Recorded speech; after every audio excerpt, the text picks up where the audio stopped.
1990s की सबसे मशहूर बाइक कंपनी हीरो होंडा एक वक्त पर लोगों की जान थी, पर फिर बाद में ऐसा क्या हुआ कि हीरो होंडा दोनों अलग अलग हो गए।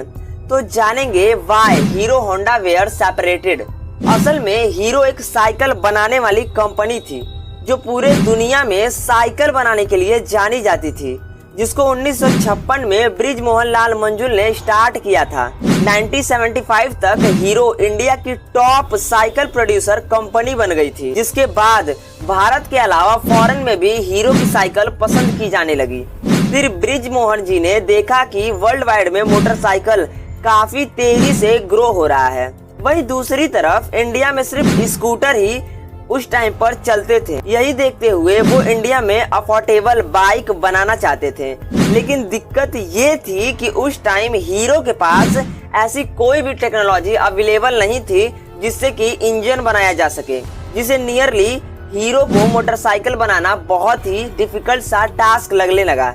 जिसके बाद उन्होंने इंजन की दिक्कत को फुलफिल करने के लिए विदेशी कंपनी के साथ टाई अप करने का सोचा। ब्रिजलाल मोहन ने उस टाइम वर्ल्ड की नंबर 1 कंपनी होंडा के साथ टाई अप करने का प्रपोजल भेजा।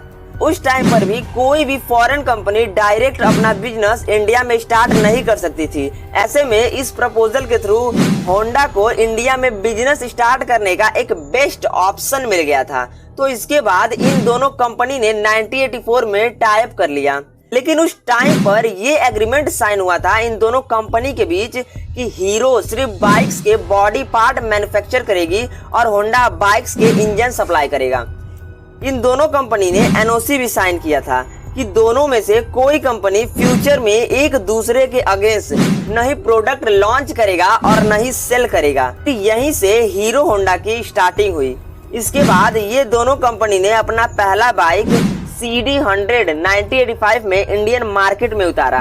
तो लोगों को ये बाइक खूब पसंद आने लगी, क्योंकि इस बाइक का जो माइलेज था वो स्कूटर के कंपैरिजन में काफी बेहतर था और उस टाइम पर बाइक्स का प्राइस काफी अफोर्डेबल था कि इवन मिडिल क्लास भी इस गाड़ी को अफोर्ड कर सकते थे। कंपनी ने इस बाइक की ऐसी मार्केटिंग की कि लोगों को इस बाइक के दीवाने हो गए थे। लेकिन फिर उसी टाइम जापानी करेंसी में ग्रोथ हो गई, जिसकी वजह से जितने भी बॉडी पार्ट्स जापान से आते थे वो काफी महंगे हो गए, जिसकी वजह से हीरो होंडा को बाइक्स अफोर्डेबल बनाने में काफी दिक्कत हो रही थी। तो वहीं दूसरी तरफ सुजुकी, बजाज, यामाहा, टीवीएस मैदान में आ चुके थे इनके अगेंस्ट में। लेकिन 1990 में देखते ही देखते हीरो को काफी अच्छा प्रॉफिट हुआ और कुछ सालों में ही कंपनी का प्रॉफिट $10 मिलियन क्रॉस कर गया, जो उस टाइम पर काफी ज्यादा बड़ा अमाउंट था।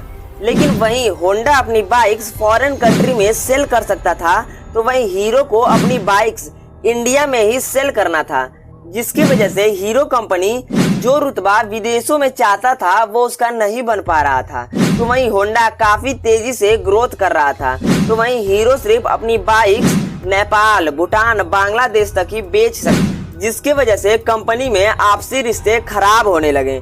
लेकिन अगर हीरो अपना बिजनेस बढ़ाना चाहता भी तो नहीं बढ़ा सकता था, क्योंकि वो पूरी तरह से होंडा पर इंडिपेंडेंट था, निर्भर था इंजन बनाने के लिए। तो फिर बाद में हीरो ने जो भी हीरो होंडा से प्रॉफिट होने लगा वो अपना बड़ा हिस्सा बाइक्स के इंजन में स्पेंड करने लगा, जिसकी वजह से दोनों के बीच में काफी दरार हो गया।